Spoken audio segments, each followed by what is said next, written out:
Mag-aalmusalan daw ang Inday. Ba't nakaganto yung aking camera? Dapat sa gitna. Or dapat lumapit ka sa akin. Ay! Walang laman.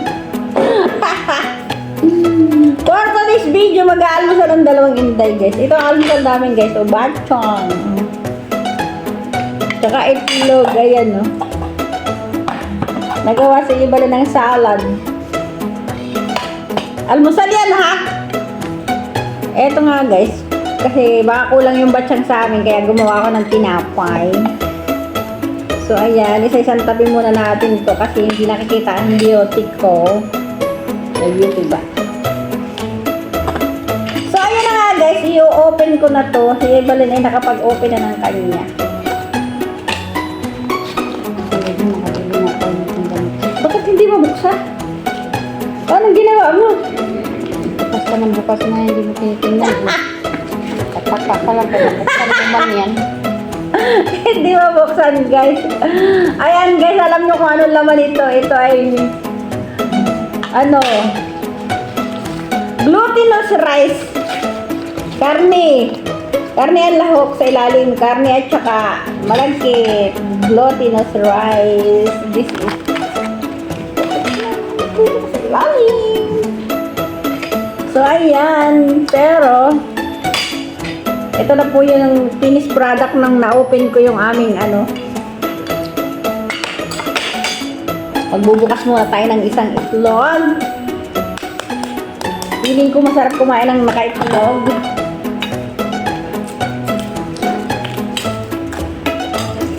Madilim nga, guys, kasi maulan dito sa Taiwan. As in, maulan. Sarap! Itlog pa lang yun, ha? Di ba may dala akong asin ibad? Nalala ko dito. Sarap! Maasin din dyan. Hindi mo asin to? Bakit ka talaga? Kung hindi ko pa nakita, kung hindi pa ako nagtanong, hindi maisusubo ko yun. Pagdalawa na yung mata ko wala.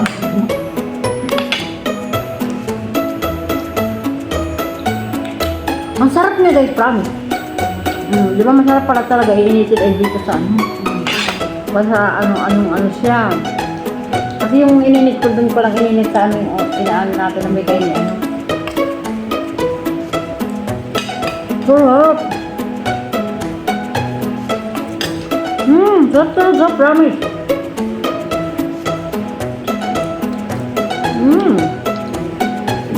Sarap.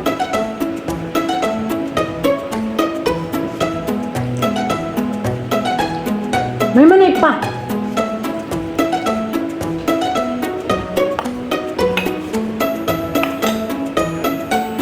Hindi ko talaga pa yung pinagagawa mo sa plato ko.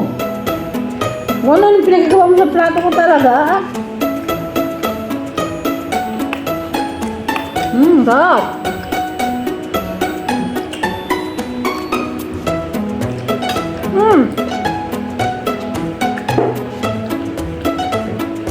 May mushroom pa. Ang dami.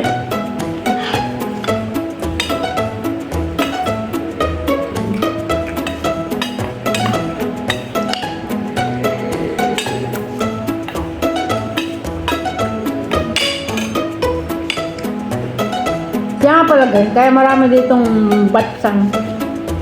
Kasi Dragon Boat Festival. Bukas. Tomorrow is Dragon Boat Festival.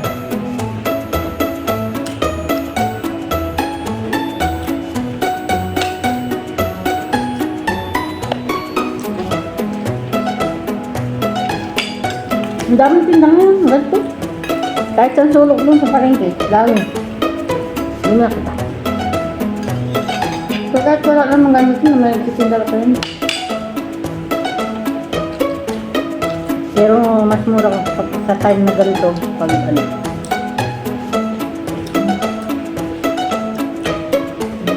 mas mura pag may occasion.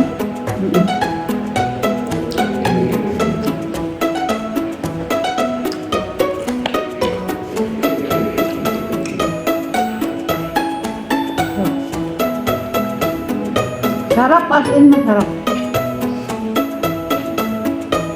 Tapos sa tanghalian, bahala na. Ang kanyang discarding. Diskarte na yun. Ang sarap. Ang ligat-ligat kasi noon. Malagkit to. Ang sarap. Promise ang sarap. Now I know na pag nag-iinit ay doon talaga sa ating.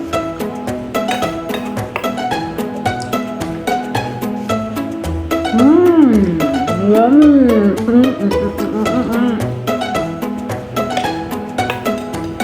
Ang hindi pa dinalwa yung ano eh.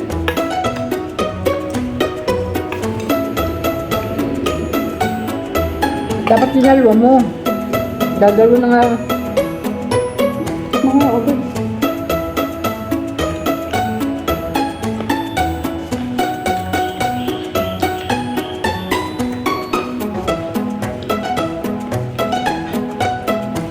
Sabi ni Bakit ang 20 daw ang bili niyang kilo?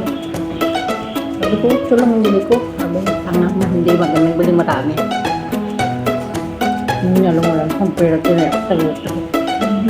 Talo. Talo talaga ako sa luto. Grabe. Hindi na ako natama sa luto. Matagal lang pala.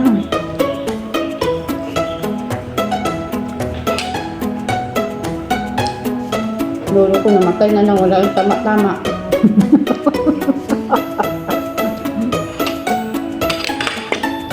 Sobrang dami na ipon ng sibo. Yung sako na yata yun. Naipon niya. Si Eres kung tumaya sa luto. Grabe. Nakita niya kagabi yung resibo na may isang katalbay. Total gold. Natatanggal yung pustiso ko pagkain ng abatsang. Ang sarap.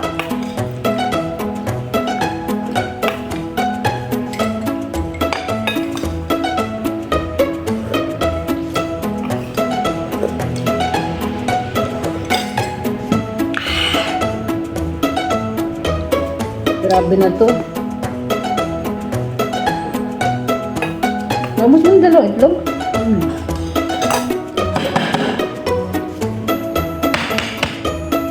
Papalaman ko ito dito.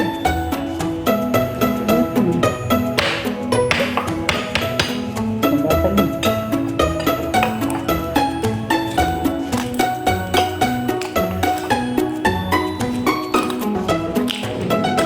Sino masabi sa akin? Ay, si Ma'am Lydia, pinanood niya yung screencast ko kahapon.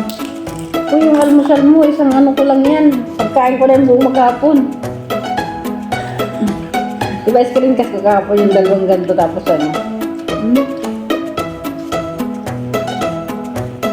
Lakas mo kumain.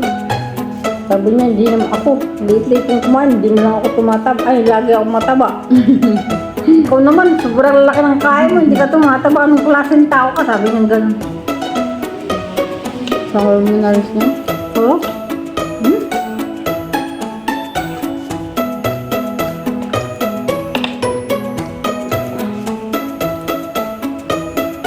Alam niyo guys, bigay ito ng aming amo. Madalas sa kagabi, kinain nila magkakalala. Tapos ibinukod lang yung bigay sa atin.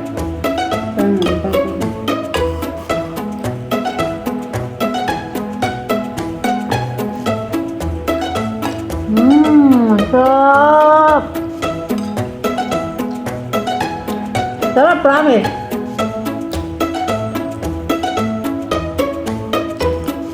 Mga lapit tabi oh. Sarahan mo ito.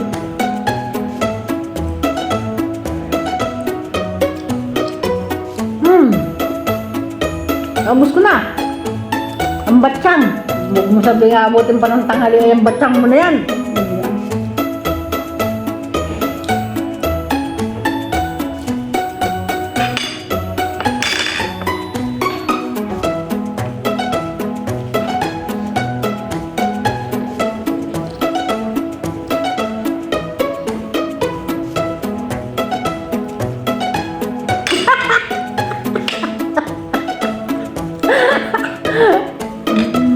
Bitin kasi yung kain ko. Kala mo lang. Kasalanan ko ba yung gutom pa ko? Bulin siya. Sorry naman, bitin pa yung kain ko. O anong ginawa ko? Sarap. Dalawang itlog. Ang batsong. Pinapal bang. Sarap. Yummy. May dalawa pang bread. Ah. Hindi yan, sa'yo yan. Ayun na yan. Alam mo akin lahat yan? Ano ko? Sa'yo lang.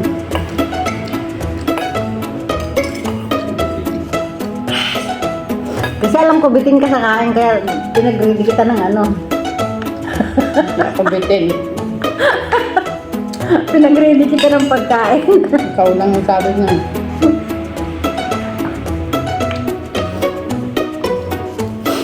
Sinipon na ka. Ibalon may asin. Sarap! Huwag mo sabihin, kompleto na yung sikmura mo. Tulo-tulo naman. Ikaw lang hindi kumpleto.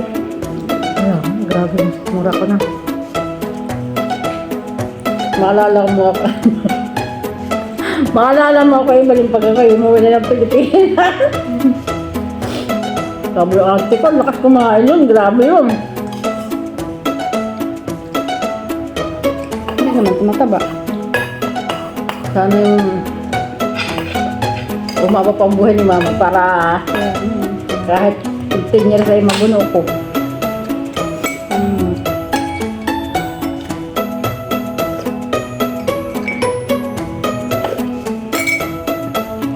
Pagdating ng September,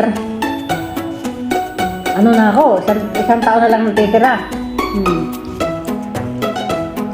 Hindi nga. Isang taon na tira. Hindi pa. Dalawang taon ka pa. Ano yun na yun, para maging 14 years. 14 years naman talaga tayo dito. Kaya nga nakadepende nga kay mamang ano, buhay. Kasi hindi man ako mag-a-apply sa iba kung sakali si mama ay mauwala na uwi na ako sa Pilipinas. Ang dami hindi pala magandang ang facility. Sobrang marami, kala mo lang. Kala ko sa bakita ng trabaho. Kala mo lang, hindi yun. Yun ang sinasabi ni Bakita nga palagi. Kasi trabador din daw siya, alam niya yung ano.